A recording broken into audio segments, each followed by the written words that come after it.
Hola a todos y bienvenidos. En este video, mi compañera Marely Jiménez Medrano y su servidora, Janet Betsabeth Flores García, les hablaremos sobre algunos datos muy interesantes. ¿Quieren saberlo? El ser humano necesita interpretar la realidad en principio para sobrevivir y después para dotarse de significado. Primeras cosmovisiones partieron de un pensamiento mágico, capaz de influir en el mundo a través de rituales, hechizos o prácticas sobrenaturales, que dio paso a los mitos, basados en la creación de narrativas que explicaban la existencia del mundo, los fenómenos naturales y más, para así pasar a la religión, fundamentada en la fe, en lo sagrado y en la existencia de un poder superior, llamando a todo esto pensamiento primitivo o premoderno, el cual era característico de que lo que se sabe es correcto sin cuestionarse, donde los poetas aportaron el método de conocimiento por revelación, y fue transmitido por las musas, y así era aprendido y defendido por los sabios. Esta forma de comprender la realidad caracterizó a la Edad Media y continúa vigente en la actualidad. Por otro lado, el pensamiento moderno es un periodo que se caracteriza por un enfoque en la búsqueda de la verdad o certeza a través de la razón y la ciencia moderna experimental, teniendo al individuo como el juez que valora la veracidad de las cosas, criticando a las tradiciones anteriores, buscando bases firmes para el conocimiento y la comprensión del mundo.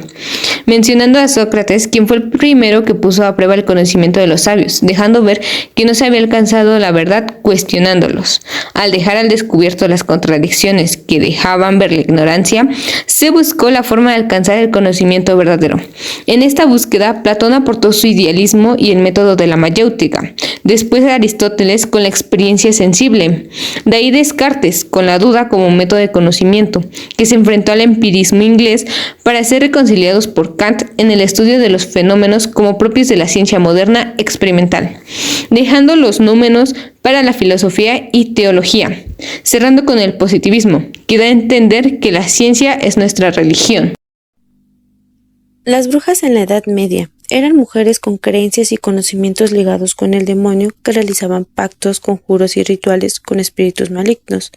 Esto se debió a que la Iglesia las etiquetó de esta manera.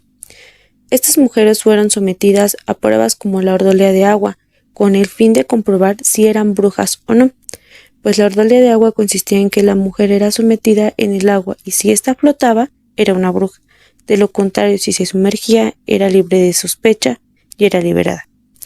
Pues se decía que el agua es bendita, algo natural de Dios, y como la bruja era todo lo contrario, el agua la rechazaba y así lograban ver que era una bruja. Después eran castigadas en la silla de Bamber, donde la bruja era sentada en una silla de metal, en donde si se calentaba, al quemarse confesaban sus delitos. En el pensamiento premoderno la idea de la bruja era mala, con el aspecto feo, vieja, de cabello blanco, con arrugas que propagaba miedo. Después, hablando de la bruja en el pensamiento moderno, la bruja llegó a tener menos interés porque comenzaron a realizar curaciones por medio de la herbolaria. Así fue como los científicos fueron avanzando en la medicina durante los siglos. En lo último concepto del pensamiento contemporáneo ya no existe la bruja y podemos hacer una reflexión de que las brujas fueron víctimas del feminismo porque eran mujeres liberales y rebeldes, por lo que hoy en día la perspectiva de la bruja ya es diferente. ¿Por qué? Porque la mujer ahora ya tiene un empoderamiento que no tenía antes. En conclusión, el contraste entre el pensamiento premoderno y el contemporáneo es evidente en la evolución del papel de las mujeres en la sociedad. Las narrativas míticas y los rituales que una vez sirvieron para explicar lo desconocido han sido completados y en muchos casos reemplazados por un enfoque científico racional. Sin embargo, es fundamental reconocer que las creencias tradicionales pasadas continúan influyendo en la actualidad. La figura de la bruja en su transformación simboliza no solo una liberación de estigmas, sino también un reconocimiento de poder del conocimiento femenino y prácticas ancestrales. El camino hacia la comprensión se ha caracterizado por un desplazamiento de miedo hacia la aparición de la experiencia y el saber.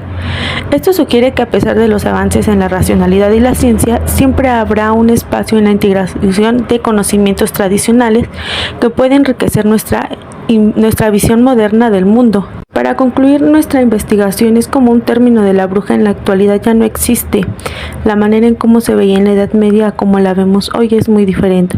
Por eso solo quedó en un pensamiento mágico, dándonos una reflexión en el feminismo y en el empoderamiento de la mujer, y el miedo que también provoca en la palabra bruja.